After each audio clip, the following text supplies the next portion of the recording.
Okay. Just an overview of the week ahead for all of you. Throughout the week, the President will continue to meet and call members of Congress about his transformative Build Back Better agenda and bipartisan infrastructure deal. On Monday, he will travel to New Jersey, where he will visit a school and one of the busiest railroad bridges in the country to continue rallying support for both his bipartisan infrastructure deal and Build Back Better agenda. Back in Washington, President Biden will meet with His All Holiness Ecumenical Patriarch Bartholomew and welcome the official delegation of the Orthodox Christian Church of the United States. I was about to lose my Greek American card there for a second, but I think I sailed through. On Tuesday, the President will campaign with former Governor Terry McAuliffe in Arlington, Virginia. On Thursday, the President and First Lady will travel to Rome, Italy. On Friday, the President will visit the Vatican City and have an audience with His Holiness Pope Francis. They will discuss working together on efforts grounded in respect for fundamental human dignity, including ending the COVID-19 pandemic, tackling the climate crisis, and caring for the poor. On Saturday and Sunday, the President will participate in the G20 Leader Summit. We will have more on individual bilateral engagements in the run-up to the summit. And from Rome, the President will travel to Glasgow, United Kingdom, from November 1st through the 2nd to participate in the World Leader Summit at the start of COP26, the 26th conference of the parties to the UN Framework Convention on Climate Change. I will note a programming note for all of you. We will have Jake Sullivan in here next week. We're working on finalizing the details to preview the trip in advance of the President's departure. But Zeke, why don't you kick us off? Thanks, Jen. Oh, sorry, can I note one more thing?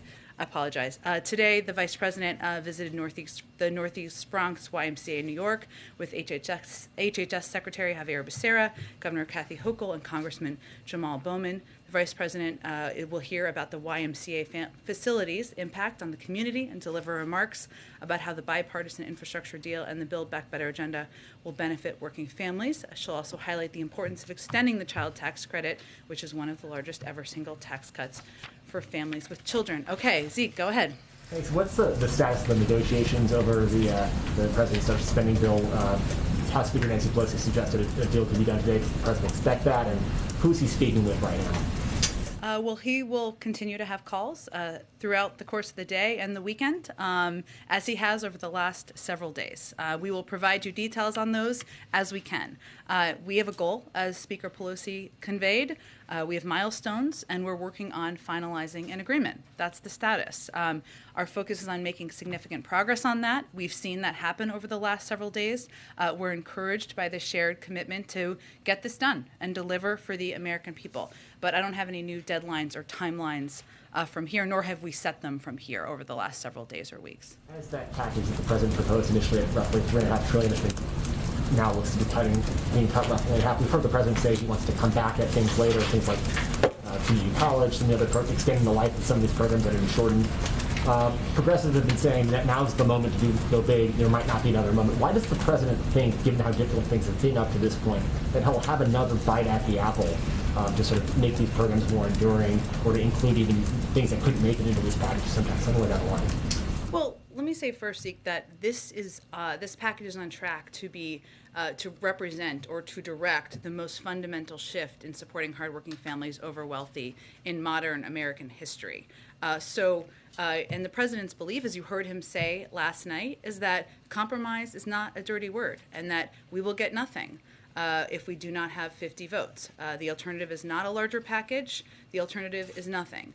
So his objective is to continue to press forward, to bring the parties together to get a historic package done. And I will note that there's a lot of history for this, and he talked about this a little bit last night, but there's history in putting in place a framework that puts in place positive fundamental change. Look at Social Security. Look at the Affordable Care Act. These are all historic programs that have then been built on domestically. And whatever the top line number is, which we're still obviously working through and negotiating, this is on track to change millions of middle-class families who have been falling behind. Let me give you just a couple of examples. And he talked about this last night, but where the package stands as of now. The largest investment in child care and early education, childhood education in history, with the first national universal preschool program ever in history. The largest investment in climate and clean energy in history, around 6 times the size of the climate and clean energy investment in the Recovery Act, the second largest climate bill in history. The first national paid family and medical leave program ever, the largest expansion in health care coverage since the Affordable Care Act, leading 7 million people to gain new coverage, perpetuating the largest one-year drop in child poverty in history by extending the child tax credit, and a new investment in housing that is greater than the entire current annual budget of the Department of Housing and Urban Development. That is what we were talking about here, even as we were talking about a package that's being negotiated that is smaller than what he originally proposed. But why does he think that a future Congress or sometime later in the administration he'll have more luck going beyond where he's at right now and getting more spending for some of those programs at the levels that he initially wanted that taxpayer to have? Well, 2 reasons, Zeke. One is what I referenced related to the Social Security program in history, or the Affordable Care Act, where these are programs that put in place the fundamental mechanisms in society to deliver on change and relief to people for decades to come. And what we're talking about here is instituting some programs that have never existed before. Universal pre-K. We're talking about paid family and medical leave. We're building on, as an example, the Affordable Care Act by continuing to expand healthcare coverage, which is another example of building. So the president's belief is these changes are long overdue. These changes are changes the American people have been asking for, have been demanding, want to see government act on to make their lives better, and that these packages will be the basis for building on in the future, during his administration as well. Go ahead. Thanks, Jen. The president was pretty clear last night that Senator Sinema does not support raising taxes on big corporations or the corporate tax hike. The White House says that you guys are looking for other ways to pay for this package. What exactly are those proposals? And can this package be paid for without a corporate tax increase? Yes, absolutely, but there are different corporate tax increases in here, so let me go through what a couple of the tax pieces are that are under consideration. I would note that as it relates to the president's comments last night, he was answering a question. These town halls are conversations. That's what's so endearing and engaging about them, but he was referring to the challenge of having the votes to move forward on raising the corporate rate, not the ability to raise revenue through a range of other tax fairness proposals. So let me give you a sense of a couple of those. So some of the biggest corporations in America pay literally nothing in income taxes, as we know, as we've talked about in the past, a lot in here. 55 of the biggest companies, they pay lower rates than wage-earning families. We can stop that by imposing a 15% minimum tax, a minimum corporate tax, to make sure large corporations pay their fair share. We also believe, the president believes, a number of other members of Congress believe, that we need to stop rewarding companies that offshore profits and American jobs. We'll do that by creating a global minimum tax, something the United States has been the global leader in, bringing together countries around the world, and that will help to make the United States more competitive and end the race to the bottom. We can also close loopholes for high-income Americans, including a loophole that allows some taxpayers, like hedge fund managers, to escape a Medicare tax imposed on all high-end income, on all high income. That's another proposal that's out there still. And we can crack down on wealthy tax cheats who are taking advantage of every honest taxpayer and invest in enforcement to stop 1% from evading $160 billion in taxes per year, something that Treasury secretaries, Republican and Democrats, have expressed support for and feel this is a strong part of the proposal. So I list all of those because those are all ideas out there, all ideas that would move us forward toward a greater system of tax fairness and also can help pay for the full package. One more follow-up on the child tax credit. Speaker Pelosi told me yesterday that the president was looking at a one-year extension. According to the Census Bureau, 47% of families use that money to buy food. Will those children be left behind if there's only a one-year extension on the child tax credit? Well, to be clear, the president proposed a longer extension. What the president is, though, looking to do is to extend the child tax credit, something that he proposed himself earlier this year, and again proposed extending it because he thinks it does have such an important and dramatic impact on people across the country. Many economists have credited it with cutting the childhood poverty rate in half. He absolutely thinks it should be a part of what American families can benefit from. But it's smaller because compromise is not a dirty word, and it is something that we still believe is a positive step forward to extend. Go ahead. What drove the shift in the president's posture this week in terms of, he laid out a lot of details to rank and file members on Tuesday. He laid out a lot of details to the entire world last night. Something you guys have been wanting to talk about over the course of the last several months. Why now? Why has he moved in this direction? The charm of Anderson Cooper, I guess. I'm just kidding. Look, I think, Phil, that we are at this point in the conversation and in the debate where we are getting into the nitty-gritty details, and the president is deeply engaged in those discussions. I think what you saw last night, what the American people saw last night, is that the president has rolled up his sleeves and he is deep in the details of spreadsheets and numbers and what the potential impact can be to help the American people. And he was candid, and he was candid about where the negotiations stood, and also wanted the American people to understand, as I just outlined earlier, that progress here is a historic package that will put in place systems and programs that have never existed in our society before. So I think what you're seeing is that we're getting closer. We're into the nitty-gritty details. There is agreement about some fundamental investments in our society, and he loves having conversations with the American people about what he's fighting for. Two more just to follow up on last night. Can you clarify where discussions are, if they exist at all, in terms of the National Guard and the supply chain? Oh, can I clarify where things stand? My understanding is it had been talked about, but it wasn't something you guys were moving toward. The president seemed to say differently last night. Sure. Well, any president has the ability to use the National Guard from the federal level.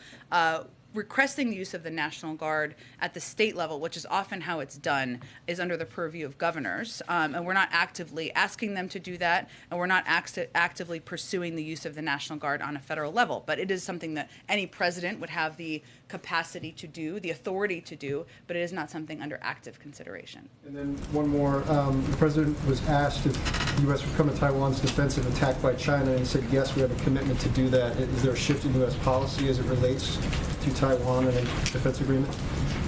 Well, there has been no shift. The president was not announcing any change in our policy, nor has he made a decision to change our policy.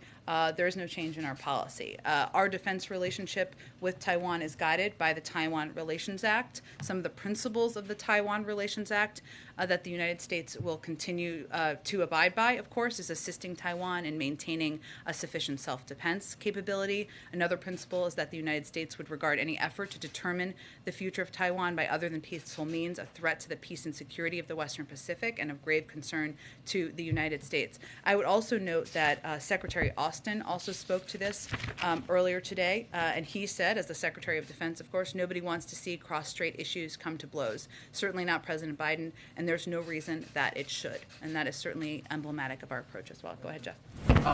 Just piggybacking on that question about Taiwan, the U.S. policy is one of strategic ambiguity on this. He seemed pretty unambiguous with what he said last night. Was that intentional? What I can convey to you is that our policy has not changed. He was not intending to convey a change in policy, nor has he made a decision to change our policy. Okay. Moving back to the legislation, is the president confident, or is he hoping for a vote on this before he heads to Europe next week? Well, his preference would certainly be to get something done in the coming days. And obviously he will work closely with Speaker Pelosi and Leader Schumer to do exactly that. But I don't have any new deadlines or timelines to set for you today. Beyond citing the rhodium report, if he arrives in Glasgow without this in hand, what is his message to world leaders on that world stage? His message is that he is a president who will bring the climate crisis back to the top of the priority list for the United States. And he has already taken steps to do exactly that, not just by rejoining the Paris Climate Agreement, but by taking steps working with the leaders of the auto industry to move towards electric vehicles and electric vehicle future to reduce greenhouse gas emissions here in the United States, and that he has proposed the largest investment in addressing the climate crisis in American history. And that is something we are on track to deliver on, even with a smaller package. Just lastly, does the president or the White House have a reaction to the Alec Baldwin shooting incident in New Mexico? Other than to say that it is obviously a tragedy, the loss of life, and as I understand it, the individual who is in the hospital, and so our thoughts and prayers go out to their family members, but no, beyond that, we don't have an additional U.S. reaction. Go ahead. Thank you, Jen. And follow on China and Taiwan, just to be crystal clear. When the president says that the U.S. has a commitment to protect Taiwan, does that commitment include military intervention in the event of a Chinese attack? Again, as I said earlier, he wasn't announcing a change in policy, nor have we changed our policy, which I think is the most important point here. And we are guided by the Taiwan Relations Act, and I just outlined what some of those principles are, which is ensuring that we continue to assist Taiwan in maintaining a sufficient self-defense capability, and that is something we remain committed to doing. So can you just remind us that policy is no, there would not be military intervention, right? Our policy is to be guided by the Taiwan Relations Act, which is the specifics of that are that we are going to continue assisting Taiwan in maintaining a sufficient self-defense capability. Another principle is that we regard any effort to determine the future of Taiwan by other than peaceful means as a threat to the peace and security of the Western Pacific. But as I noted earlier, our Secretary of Defense conveyed clearly what our policy and our view is, which is that no one wants to see cross-strait issues come to blows. That is what we want to avoid, and that's what the American people should understand as our focus.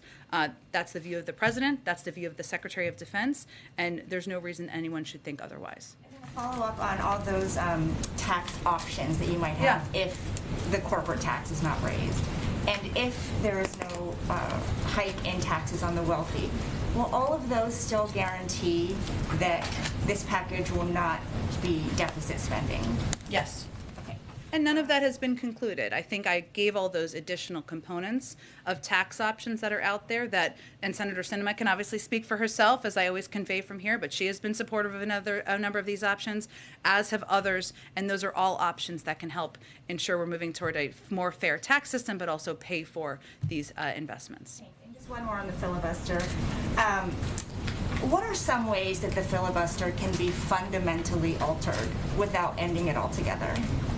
Look, I think the President will have more to say about this in the coming weeks, but I think what you heard him say last night is that we're at an inflection point on a range of issues, including, and this is often why it comes up, voting rights. And he talked about this a little bit yesterday when he was at the 10th anniversary of the MLK Memorial. We know the right to vote and the rule of law are under unrelenting assault from Republican governors, attorneys general, secretaries of state legislators, and time again, when offered the choice, 3 times over the last several months, when a hand has been extended by Democrats to work together to protect the fundamental right, Republicans have not only recoiled, they have blocked the ability to make any semblance of progress. So what the President's referring to is the fact that that is unacceptable.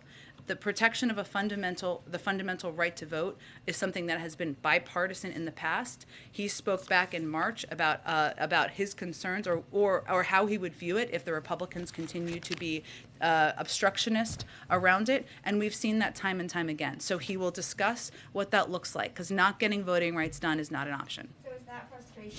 Does that frustration explain his evolution of thinking on the filibuster?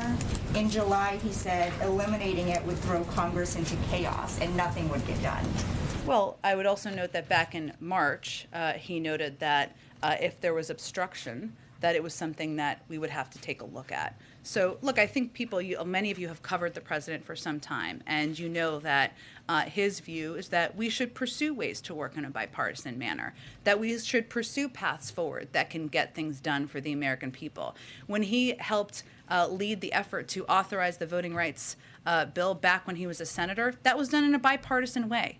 And he is frustrated, he is disappointed, he is sad that this is not something that Republicans seem willing to engage on, to work on. And I think what you saw reflected last night is his view that in light of the tax on our democracy, what we've seen across the country in states and by state legislators, that it is time to have a conversation about what this looks like moving forward. Go ahead.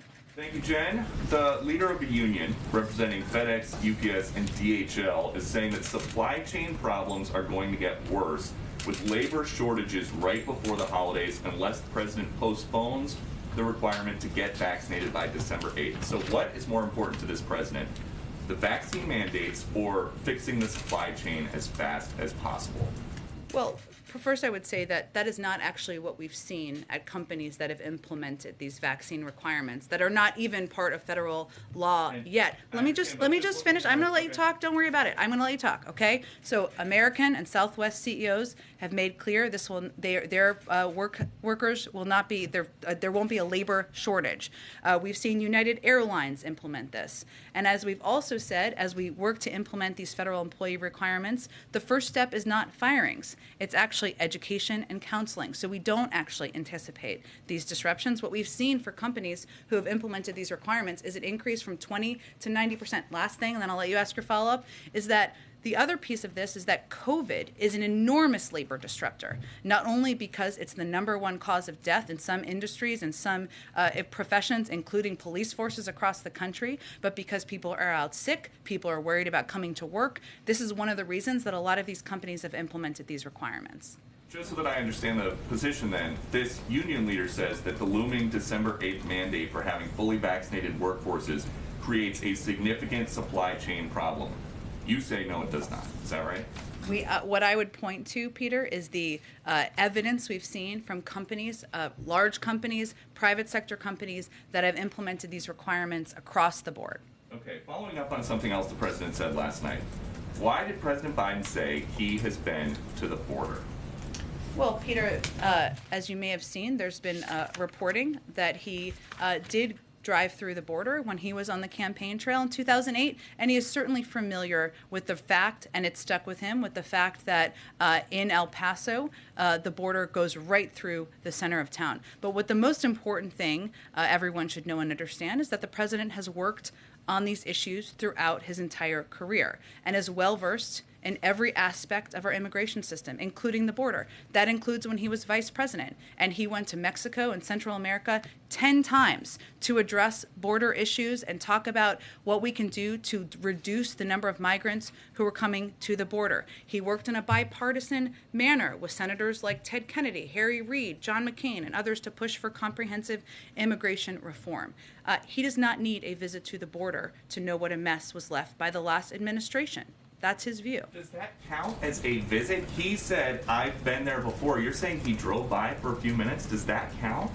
What is the root cause? Where are people coming from who are coming to the border, Peter? The president said that I'm asking you a question because I think people should understand the context. No, you're where do answering people the question where with do the people question. I'm asking you if that Okay, counts. I'll answer it for you. People come from Central America and Mexico to go to the border. The president has been to those countries 10 times to talk about border issues. There is a focus right now on a photo op. The president does not believe a photo op is the same as solutions. But he said, That may be a difference he has with but Republicans. But that's not what he said either. He said, I guess I should go down. So does he think that he needs a photo op? Is that what he's saying? He Is that what you're doesn't. saying? And that's a fundamental disagreement he has. I would say the former president went to the border at least once, maybe more. You may know the numbers. Has anything How did that immigration policy result, Peter? That immigration policy resulted in separating kids from their parents, building a border wall that's feckless and that costs billions of dollars for taxpayers. The president fundamentally disagrees on how we need to approach the immigration issue. Anything changed at the border between 2008 when he drove by and 2021? Aside from the fact that migrants are still coming to the border through the course of Democratic and Republican presidents, and the need to reform the immigration system is even farther long overdue, no. But we need to work with Democrats and Republicans to get that done. I think we're going to have to keep chugging along here. Go ahead. Let me ask you if I can about gas prices. The president was asked about that. A lot of Americans have been concerned about the cost to go to the pump these days. He said, I don't see anything that's going to happen in the meantime that's going to significantly reduce gas prices. He said, I don't have a near-term answer. For Americans who are looking for an answer, what is the answer? Well, what is true, and I think the president, as I said earlier, was quite candid last night, as the American people should expect from him, and from any president. And there are limitations to what any president can do as it relates to gas prices. Here's what we have been doing. As we've said for some time, we are engaging broadly with OPEC on our concerns at a range of levels. And that is something we will continue to do. As you know, Jake Sullivan, our national security advisor, recently met with leaders in Saudi Arabia and certainly raised this issue. The president has also been concerned, as the administration has been, about what we have seen as rises in supply that have not been accompanied by drops in cost. That's one of the reasons he's asked the FTC to look into price gouging, something that is no doubt impacting, or we expect might be impacting, the cost of gas around the country. So we are working and using every single lever he can, but I think what people heard from him is some candor about what impacts we can have. He mused that he could go into the Strategic Petroleum Reserve and that could bring the cost down. He said it would still be above $3. Will he do that? I don't have anything to preview on that front at this point. Let me ask you, does the White House have any response to the Supreme Court today saying that it's not going to block the Texas abortion ban, although it did grant an expedited review to take place, I think, by the start of November? Well, I would naturally defer any particular questions about the Supreme Court decision in litigation to the Department of Justice. But what I can reiterate is that the President has been clear in his position that SB 8 is blatantly unconstitutional. It not only violates the right to safe and legal abortion established under Roe v. Wade, but it creates a scheme to allow private citizens to interfere with that right and to evade judicial review. That is why he's directed a whole of government response to it, and why he will continue to stand side by side with women across the country to protect their rights. But in terms of any litigation steps, I'd point to the Department of Justice. The contingencies if the Supreme Court is to uphold that present ban, what contingencies, what process takes place behind closed doors here at the White House to help look out for the women in that state? Again, as you know, the Gender Policy Council and leaders there are leading the effort to work and see what levers in government we can use to continue to protect women's fundamental rights. We will see if there's an update on that to provide to all of you. Go ahead, Serena. Afghanistan, Thank you. I'll come to you next. Thank you. The attack on a military outpost in southern Syria this week did not result in any American casualties, but the U.S. military considers it to be a serious but failed attempt to take American lives. Do you know who's responsible, and what is the administration doing to prevent another attack or hold the perpetrators accountable? I don't have any updates for you on the responsibility, and of course, what happened is something that is great concern to us. I have nothing to preview in terms of what additional steps would be. Well, some governments, including U.S. partners in the region, have moved toward normalizing relations with the Assad regime.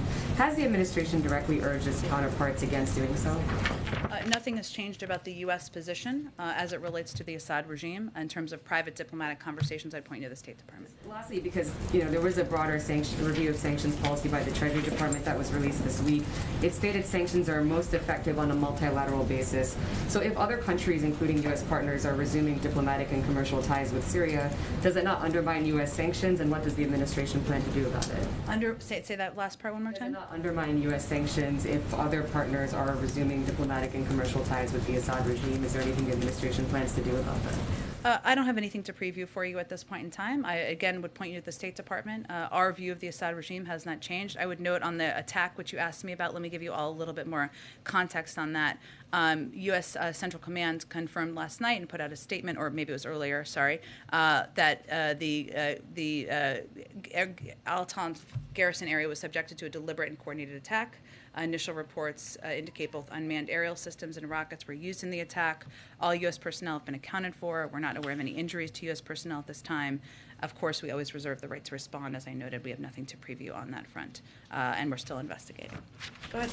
Regarding kids and vaccines, a new poll is talking about 2/3 of parents with kids between 5 and 11, they're having a wait-and-see attitude, or they're resisting it altogether. And so what is the White House doing to combat that vaccine hesitancy amongst parents? Well, first, I would note that we have experienced this before, because if you look back to December, only about 30% or just over that of people who are eligible for vaccines said they would want to take a vaccine. And now we're at nearly 80% of eligible adults or people who are of the eligible age who have now received their first dose. We have launched, and we announced the launch last week, or our intention to launch, a major campaign to communicate with parents, to communicate with families about the safety and the efficacy of these vaccines should they get approval. We will also be prepared to have the doses needed to ensure that parents can get vaccines to their kids. But what we're really focusing on is working with pediatricians. We know that the pediatricians are one of the most trusted sources of information for any parent. I can confirm that myself. And so we're really encouraging parents to talk to their pediatricians, of course, to wait for approval before they proceed, but to have those conversations, and that will be what our strategy is guided around. Sure, go ahead. Thank you, Jen. Two questions. One is about the Moscow conference. The United States was not able to participate. What was the reason? Number two, NATO conference, any result? And number three, so many Afghan people, especially women, they are under torture of the Taliban, and they have high expectation from the United States. And I don't know, you guys still committed to help Afghan people, or United States totally forget Afghan people? Absolutely not. On the last piece, we remain absolutely committed to helping the Afghan people. We remain the largest provider of humanitarian assistance of any country in the world, and we're committed to ensuring there is the ability for people who want to leave to depart, ensuring there are flights that can depart to do that, or people can cross over land, and continue to work with reliable international organizations like the World Food Program to provide that assistance. In terms of the NATO conference, I know our Secretary of Defense spoke to that. I'd point you to his comments in his press conference on the ground. And on your first question, I know my colleague at the State Department, Ned Price, said that the United States supported the talks. We were unable to attend for logistical reasons. We believe the Troika Plus, which is what this forum or format is, has been an effective and constructive forum. We look forward to engaging that forum going forward, but we weren't in a position to be a part of it this week, but we will in the future. Go ahead. Thank you. I wanted to clarify, you've been, earlier at the start of this, you talked about how universal pre-K, family leave, are those things that will definitely be in the bill? Because you're saying no matter what happens, it looks like we'll have at least this much. So I was just wondering, can you clarify, are those things definitely going to be in there? Are those red lines for the president? I'm not here to set new red lines. What we know is that this is going to be the most historic investment in child care and care in the care economy ever in history, and that there will be programs put in place that have not existed in the past. Hopefully we will know more soon what the final package looks like, but I just wanted to outline some of the key components that there's continued discussion about. You didn't mention Medicare expansion in that. Is that intentional? Why not? It was not intentional. I was trying to give a couple of examples because sometimes we miss the historic comparison here on what we're talking about and what kind of a dramatic impact this package will have on families across the country and what it's tracking to be. There are still final pieces that need to be concluded, and I can't give you a final fact sheet quite yet, but that's what I wanted to lay out for all of you. Another quick question. Does the White House have any thoughts on the Supreme Court? Yes, they're taking up the Texas abortion law, but they're not going to rule on the constitutionality of it. Does the White House have any thoughts on that? I would, beyond what I said to Peter, I don't have anything additional from here. I'd point you to the Department of Justice. Go ahead. Thank you, Jen. Just to follow up on the Medicare expansion, do you have any updates? President Biden addressed some of these discussions last night, and whether this will be an actual expansion or vouchers for things such as dental work. Is there any update in those discussions? Not yet. He talked a little bit, for those of you who didn't watch the town hall last night, from 8 to 9:30. He talked a little bit about how he wants to, his objective of working to bring down the cost. So I think you're referring, just to translate for everybody to bring them up, he talked a little bit about the possibility of vouchers for dental, something that's in discussion, but there's no new information I can provide to all of you. He also talked about the hearing aids and bringing down the cost of hearing aids and bringing that cost down and addressing it for seniors is a huge priority to him. He also mentioned last night how when you look at seniors and what they're struggling with, including dementia, that hearing and the ability to hear is an important priority. Still in discussion, clearly a priority to a number of key leaders in the Senate, but there's not a final conclusion before I came out here today. Along those lines, Nancy Pelosi, who I believe had breakfast here this morning. She did. She was here. I'm not sure what they ate, but they met, so yes. She indicated that a climate deal was close and suggested it could be done. Has the White House and congressional Democrats identified any substitute for the Clean Energy Performance Program that looks to be removed at Joe Manchin's request? And if so, what is it? Well, the president talked a little bit last night about the fact that, and I would say it's still on track to be, because there are so many climate components in these two packages that the president has proposed, including climate tax credits and tax cuts, which have been a part of his proposal, has broad support in the Senate. There are also key components, since you gave me the opportunity, that have been in the infrastructure plan that often we don't talk enough about, including moving toward electric vehicles, 500,000 charging stations stations across the country, which would be a huge impact, have a big impact in moving toward an industry that would reduce greenhouse gas emissions. Replacing lead pipes in water. I think many of you may have seen today that the state of Michigan issued a state of emergency because of lead in pipes. This is an area and a place that has a climate impact, that has a humane impact. These are all components that are under discussion, and obviously the infrastructure pieces have passed, but continue to be a part of what the president's proposed. But addressing the climate, making this the largest climate bill in history, we'll continue to be on track toward that. Just lastly, the president last night said he would entertain the notion of doing away with the filibuster to pass voting rights, and then he added, and maybe more. What's the maybe more? Stay tuned. It's to have a discussion. I expect you'll hear more from the president about it in the coming weeks. Go ahead. Matt took my climate question, but that's okay. You can ask it in a different way. No, okay. On immigration, though, the president said yesterday that the administration's stance is that it is opposed to MPP, the Remain in Mexico policy, but there's a court order, and you're implementing that court order right now. But even with that court order addressed a previous memo the administration issued to terminate MPP.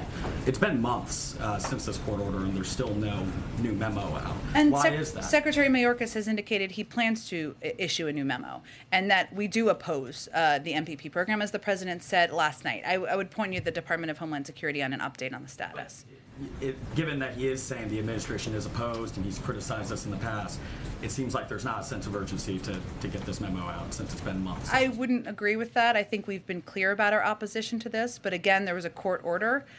So what we're working to do is move toward the release of a new memorandum, something that would come from the Department of Homeland Security, and while also abiding in good faith by a court order and following the law. I have a follow-up on Afghanistan, sure. too. Just given that the embassy is currently closed right now in Kabul as well, if you're an Afghan and you still are hoping to find relief and come to the U.S., is there any way to actually get parole or refugee status without going to a third country?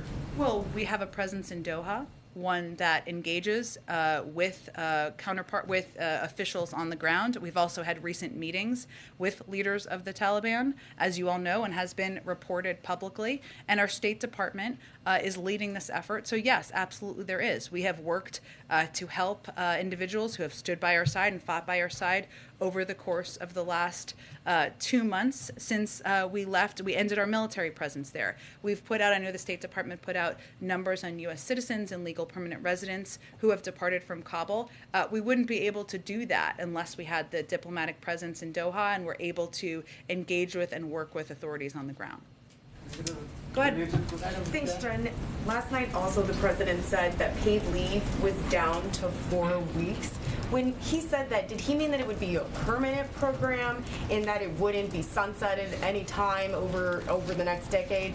And did he mean that it would be 4 weeks and scale up, or just 4 weeks flat? I think he was conveying that he had proposed 12 weeks. It was closer to 4. The specifics of the details and where that sits right now, I don't have an update for you on. Okay, so closer to 4, not necessarily 4. Again, Francesca, he was just speaking to where things stood last night.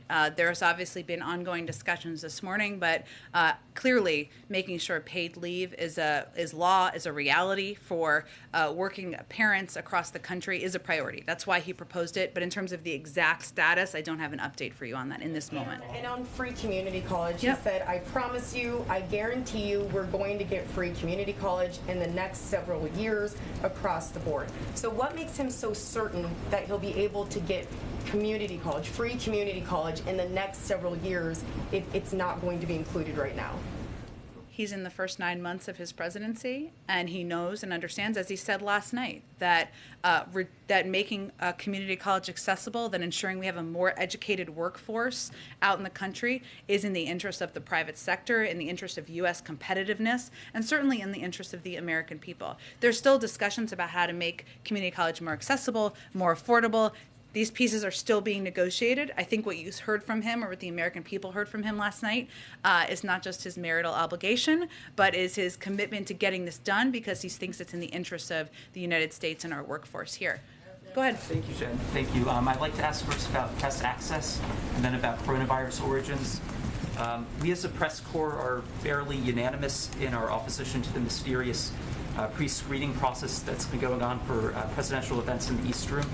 And so I'm hoping that you can demystify for us how White House staff are selecting which journalists get into these events. Is it first come, first serve, or something else? And also, how long will this pre-screening remain in place? Well, we are still in the middle of a pandemic, as you know. People are wearing masks in this room. As a reflection of that, we have certain requirements here as well among staff, and I think we don't have the size of numbers that we would all like to have in the East Room, and we hope that we make changes to that soon. The decisions made. Is that not important that we're going to expand access and make sure more people can get into the East Wing? Everyone here, but how are the decisions made about who gets to go in? There's a limited number that we have based on how many people are attending as guests. I don't have any more information on that. Go ahead, Karen. I think we're going to move on. Go ahead. Thanks, Jen. Has the president spoken to Senators Manchin or Sinema today since the town hall last night? I don't have any updates on his call specifically, but we have been in regular touch with them even through the course of the morning from senior staff. You had said in answer to Phil's question that the president last night was focusing on the nitty-gritty details and that he was candid about where the negotiations stood. He was also much more candid in pointing out the roadblocks that Senators Manchin and Sinema have put up to some of the things he would like to do and what they're opposed to. Did he do that to try and move them through public pressure, or was it to lay the groundwork for what will be a scaled-back final deal on this? He was simply candidly answering questions. He also referred to Senator Sinema as someone who's smart as the devil, which he has used many times in the past to describe the vice president, to describe Rahm Emanuel. It's a point of endearment from him. He described Senator Manchin as a friend. He believes and continues to believe that he is negotiating and working with both senators in good faith, and that we all are working towards shared objectives. So he was simply answering questions that were asked by the audience and the moderator. Go ahead, George. Yeah, this follows a little bit on that. This week has been an interesting mix of inside game with his behind-the-scenes talks and outside game with Scranton and Baltimore. My question is whether the time has passed where speeches can be expected to be effective in moving any votes. I mean, do you think any member watched the town hall meeting and said, "Oh, that's going to change my vote"? I'm not sure that his audience were people who are currently residing in this area in the zip code, right? His audience was the American people who have questions about what this means for them, for childcare, and how it will help them. For people who really want to send their kids to pre-K but can't afford it. For people who are worried about paid leave and hoping that's a reality for them when they're at the point of having children or needing to care for loved ones. And so the audience was really the public and the American people, and the vast majority of questions came from individuals in the audience last night. Isn't it fair to say the important thing right now is him working his relationships and the inside game to get the votes? That has been important from the beginning, and the president has obviously played a key role here in bringing different viewpoints together toward a shared path forward. That's the role that he has played as president, the role he promised to play when he ran for president. Again, running on the fact that compromise is not a dirty word, and he believes he can bring people together from differing viewpoints. He also believes, and a lot of members will tell you or others this too, that part of his role is talking to the American public about the benefits of these packages and explaining to them beyond sometimes the noise and important conversation about the mechanisms of who's for it and against it and the size and the numbers, about how this is going to help them. So last night was an opportunity to do that. Go ahead. Thank you, Jen. My first question is on the President's climate agenda. So yesterday, Corinne seems to suggest that should CEPP fail to be included in the reconciliation bill, executive action is an option. Do I have that correctly? Do I understand that correctly, first of all? And then second, should his climate agenda fail in Congress, whether it's CEPP or other components, can we expect executive action, some sort of executive order, before the president's trip to Europe so that he may have a stronger message on the global stage on climate? Well, I think it's important to note that some of the progress the president's made to date, some has been executive action, like rejoining the Paris Agreement, but some has been simply by working with leaders in the auto industry to bring them together to agree upon shared investments in the electric vehicles industry. So there's a lot of ways that the president will continue to work, use the levers of his power to make sure we are reaching his bold and ambitious goals. And we've talked a little bit in here about the rhodium study from the other day, which showed that there are a lot of different paths forward to reach those goals. Some of them legislative, some of them through actions he can take as president, some of them through working with the private sector and other leaders who share his commitment to addressing the climate crisis. Closing that option. My second question. I actually don't think that's the case. So just to be clear, what was your question? Just to be clear for the record here. Action before the president leaves for Europe next week. I think what I was giving for you is a contextual answer on how we're going to achieve our climate objectives, which is, of course, what he's going to go to Paris. Paris, we're not going there, but what I mean, it was like a little. I wish what he's going to talk about when he's in Glasgow. And I think what leaders will understand is that there are a lot of paths to get there. This is a president who's committed to addressing the climate crisis. He's taken executive action. He's also brought leaders together. And as you heard him say last night, he's confident that we can get this passed and get the biggest climate bill passed through Congress in the near term. Go ahead. I have a second question, Jen. Sorry. And I'm going to try this again. I know you've answered the question on Taiwan like 10 times already, but as you said yourself, words matter. So my question is, did the president simply misspoke last night, or was he actually sending a signal that there may be some sort of informal shift that the U.S. commitment towards Taiwan may be more firm? His policy has not changed, but that's, I think, important for people to know and understand. Go ahead. A quick question, follow-up from yesterday. Your colleague Karine said last year, under Trump, during the holidays, families were facing down a dark winter with less economic security than ever before. But this year, families are facing highest gas prices in 7 years, 30% higher costs to heat their homes, inflation that is almost 5 times higher than it was in December, groceries are more expensive. So I'm wondering what Americans are facing this Thanksgiving and Christmas under President Biden when looking at economic security. Well, I would say we have cut in half the unemployment rate, created 5 million jobs, ensured that 180 million Americans have been vaccinated since last year.